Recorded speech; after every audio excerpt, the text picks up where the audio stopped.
Shalom saudara-saudara, salam 5 roti, 2 ikan, buka hati, diberkati Tuhan. Devosi kita kali ini topiknya adalah sungguh dia ini anak Allah. Sebelum kita merenungkan firman Tuhan, kita berdoa dulu. Tuhan, terima kasih untuk kesempatan satu kali lagi yang Tuhan berikan untuk kami merenungkan firman-Mu. Berkati Tuhan perenungan kami pada hari ini. Biarlah itu menolong kami untuk kami semakin menghayati perayaan Paskah yang sebentar lagi akan kami lakukan. Di dalam nama Tuhan Yesus Kristus kami mengucap syukur dan berdoa. Amin. Ketika kepala pasukan melihat apa yang terjadi, ia memuliakan Allah. Katanya, sungguh orang ini adalah orang benar. Waktu kepala pasukan yang berdiri berhadapan dengan dia melihat matinya demikian, berkatalah ia, sungguh orang ini adalah anak Allah. Saudara-saudara, apa yang ditulis Markus memang agak berbeda dengan apa yang ditulis Lukas. Apakah ada yang salah dengar sehingga salah nulis? Siapa yang paling benar? Jawabannya, keduanya benar, tapi mereka hanya menulis yang mereka anggap perlu. Jadi sebenarnya si kepala pasukan mengatakan, sungguh orang ini adalah orang benar, orang ini adalah anak Allah. Jadi kalau kita menggabungkan apa yang ditulis Markus dan Lukas, kita akan menemukan pengakuan kepala pasukan yang lebih lengkap. Si kepala pasukan ini kemungkinan besar sudah sering menyalibkan orang. Tugas itu sudah biasa baginya. Tapi kali ini dia mendapat berkat yang luar biasa dari Allah. Dia menyalibkan Yesus.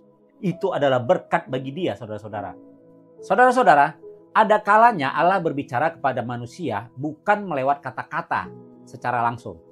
Allah bicara kepada Petrus melalui kokok ayam jantan.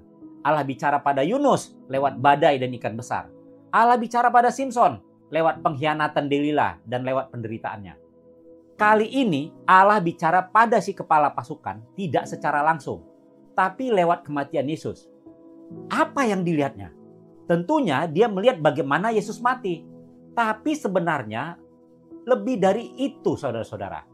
Mari kita lihat apa yang sudah disaksikan si kepala pasukan ini sepanjang hari itu.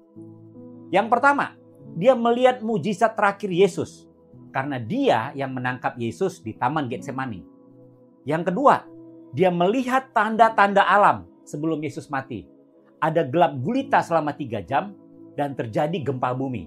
Kematian yang seperti itu tidak pernah dilihat oleh si kepala pasukan. Yang ketiga, perkataan-perkataan Yesus yang tidak lazim bagi orang yang disalibkan. Dia sudah punya banyak pengalaman bahwa orang yang disalibkan pasti mencaci maki. Tapi Yesus beda. Yesus justru memberikan pengampunan. Apalagi Yesus berteriak, Eli, Eli, lama sabatani. Allahku, Allahku, mengapa engkau meninggalkan aku? Yesus bicara pada pribadi yang tidak dilihatnya.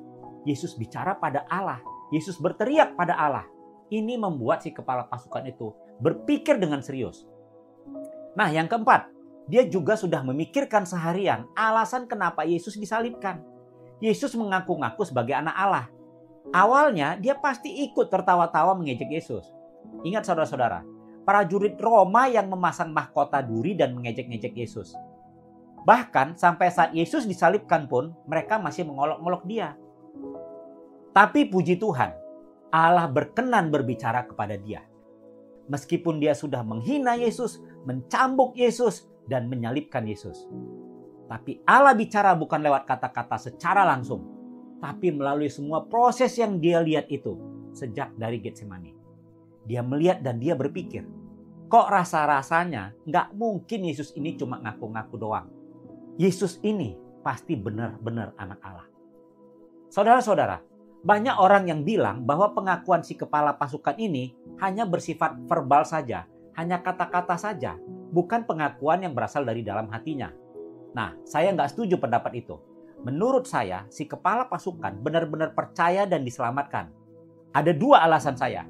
Yang pertama, dia bilang, sungguh orang ini adalah anak Allah. Sungguh artinya benar-benar. Yesus ini benar-benar anak Allah. Dan itu menjadi kontras dengan tuduhan para imam-imam bahwa Yesus cuma ngaku-ngaku anak Allah. Yang kedua, kalau dia tidak benar-benar bertobat, apa gunanya Markus dan Lukas menuliskan pengakuannya? Injil itu ditulis secara flashback. Sudah terjadi, baru ditulis. Nah, saya yakin Markus dan Lukas akhirnya melihat bahwa kepala pasukan ini benar-benar bertobat. Jadi saya percaya hari itu saat si kepala pasukan memimpin penyambukan Yesus, saat dia memimpin bawahannya menancapkan paku di tangan dan kaki Yesus, tapi justru hari itu si kepala pasukan percaya kepada Yesus dan dia diselamatkan. Saudara-saudara, apa yang bisa kita pelajari dari kisah ini? Lewat penyalipan Yesus ini, Allah menunjukkan betapa luar biasanya kasih Allah itu. Alkitab menunjukkan ada dua orang yang bertobat saat Yesus disalibkan. Si penjahat di sebelah kanan dan si kepala pasukan. Kedua-duanya pada awalnya mengejek-ngejek Yesus. Sama seperti yang dilakukan oleh orang banyak. Namun setelah menyaksikan Yesus disalibkan, si penjahat dan si kepala pasukan justru percaya kepadanya. Ini berbeda dengan imam-imam kepala dan orang banyak dan penjahat yang satunya lagi. Mereka melihat kejadian yang sama, penyalipan Yesus itu, tapi mereka tetap tidak percaya. Saudara-saudara, dari saat Yesus mati di Golgota sampai nanti dia datang kembali, selalu ada dua kelompok manusia. Kelompok yang percaya kepada Yesus bahwa dia adalah Mesias, juru selamat, anak Allah, atau kelompok yang mengira Yesus hanya manusia biasa dan tidak lebih dari hanya seorang tukang ngibul ngomong besar, pembohong. Ada kelompok orang yang merayakan Paskah dengan iman pada Yesus, kelompok lain hanya sekedar mengikuti kebaktian seumur-umur hidupnya, tapi tidak pernah benar-benar bertobat dan percaya pada Yesus. Saudara-saudara, jangan cuma merayakan Paskah setiap tahun sampai mati. Tapi kamu harus benar-benar percaya pada Yesus. Agar dosa-dosamu diampuni. Engkau diselamatkan. Engkau memperoleh bagian dari apa yang dilakukan Yesus di kayu salib. Itulah arti Paskah yang sebenarnya. Itulah Paskah yang kita rayakan. Saudara-saudara, hidup ini adalah pilihan. Dan Anda harus memilih berdiri di kelompok orang-orang yang percaya pada Yesus atau tidak. Itu pilihanmu. Tapi jika Anda merasa Yesus bicara padamu melalui firman Tuhan kali ini, jangan keraskan hatimu. Meskipun engkau pernah menghina dia sebelum ini, atau melakukan banyak sekali dosa-dosa di hadapan. Tidak apa-apa. Datanglah pada Yesus. Dia memanggilmu hari ini. Katakan padanya, Yesus, sungguh engkau adalah anak Allah. Ampunilah aku dan ingatlah aku saat engkau datang sebagai Raja.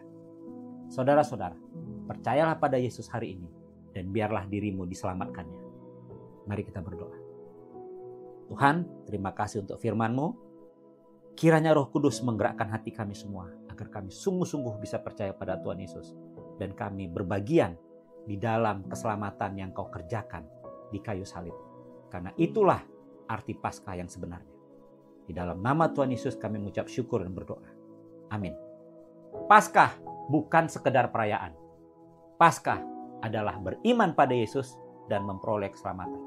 Salam 5 roti, 2 ikan. Buka hati, Tuhan Yesus pasti memberkati. Sampai bertemu lagi.